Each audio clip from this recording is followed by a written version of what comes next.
All আসরি ইন্নাল ইনসানা লাফি খুসর। সময়কে ঠিকমতো ব্যবহার না করার কারণে ইনসান ক্ষতিগ্রস্ত হয়ে যাবে।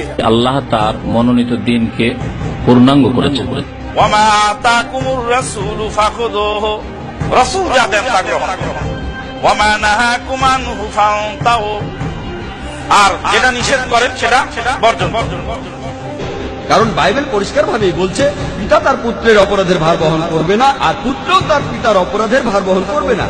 আল্লাহর নবী বলেছেন, পরহেজগার সেই ব্যক্তি যার ভিতরে চারটে জিনিস নেই।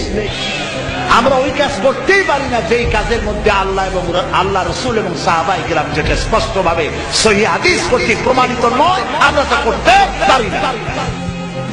ইবাদত করব না, করব না, করব না, করব না, রাসূল যেটুকু দিয়েছেন ওটুকুই করব, এর বাড়তি কমতি করব। কিন্তু কোন ইমাম আসলে কোন মাযহাব তারা প্রতিষ্ঠা করেন নাই, কোন বক্তব্য তারা দেন নাই রাসূলুল্লাহ সাল্লাল্লাহু আলাইহি ওয়াসাল্লাম মুখালাফাত করার জন্য, বিরুদ্ধাচরণ করার জন্য। আমি বলে দিচ্ছি স্পষ্ট ভাষায়, শুদ্ধ হাদিস পাইলে মানার নামই মাযহাবটা ভিত্তিহীন। ইরাদাতুল কলব এটাই দুনিয়া। সুতরাং উচ্চারণ করে এটা বিদআত, নবী সাল্লাল্লাহু আলাইহি ওয়াসাল্লাম করেন। কোন মহিলা যদি সাজসজ্জা গ্রহণ করে রাস্তায় চলে, পুরুষ যদি বুঝতে পারে তাহলে সে ব্যভিচারিণী, সে ব্যভিচারিণী, সে ব্যভিচারিণী, সে যেন করে। একজন হাক্কানি পীরকে হাক্কানি হতে হলে পীর মুরিদি আগে ছেড়ে দিতে হবে। ইসলামকে বিক্রি করে ব্যবসা করবে না। যেটা ইসলামে নেই সেটা আছে। ইসলাম ধর্মে আমরা কোন রকম পাপের উৎসে বিশ্বাস করি না।